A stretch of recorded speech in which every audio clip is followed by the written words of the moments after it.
The same time మన అందరికీ తెలుసు మహిళా రక్షణ అన్నది చాలా పెద్ద ప్రయారిటీ. ఈరోజు ఎక్కడైనా మహిళ రక్షణగా ఉంటే గనక మనం గాంధీ గారి దగ్గర నుంచి మనం మొదలు పెట్టుకుంటాం. అర్ధరాత్రి 12 గంటలకి ఆయుధ ఒంటరిగా నడిచిన రోజే నిజమైన స్వతంత్రం వచ్చినట్టు అని.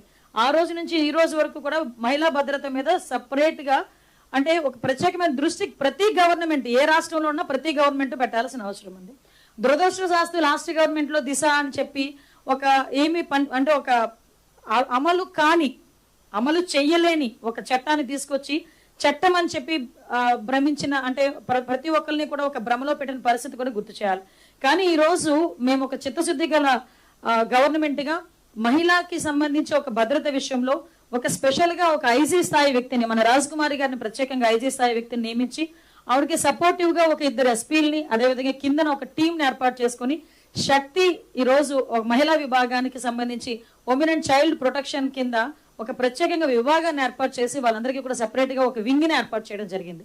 దీనిలో చూస్తే శక్తి యాప్ లో దగ్గర 16 విభాగాలతో శక్తి యాప్ లో కూడా దాంట్లోని ఫీచర్స్ అన్ని ఉన్నాయి. ఈరోజు వాటితో పాటు దగ్గర 1,55,00,000 మంది ఈ రోజుకి డౌన్లోడ్ చేసుకున్న పరిస్థితి. అంటే ఈ శక్తి యాప్ కే సంబంధించే కాకుండా శక్తి వాట్సాప్ నెంబర్ కూడా ఈ రోజు క్రియేట్ చేశాం.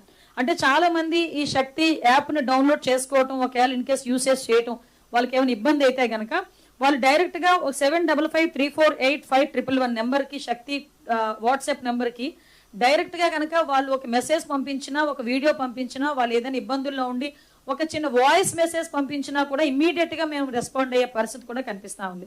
దానిలో భాగంగానే ఈ రోజు చూసుకుంటే ఈ మనకి SOS నుంచి 11,13,000 కాల్స్ వచ్చినాయి. అట్ ద సేమ్ టైం 112 సేవల ద్వారా 1.26 lakhs అత్యవసర కాల్స్ కూడా స్వీకరించబడినాయండి.